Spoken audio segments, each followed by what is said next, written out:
עכשיו אספר? כן. טוב. אז נהגנו אני שלשום. חזק.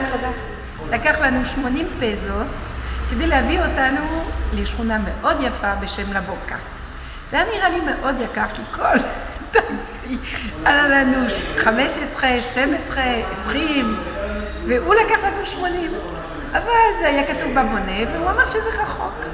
אני לא הייתי שקטה עם זה, אמנם שילמתי לו, ושאלתי כל אחד כמה זה עולה. כל אחד אמר 15, 12. אז החלטתי לסדר אותו בחזרה.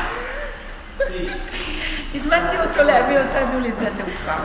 בשדה תעופה.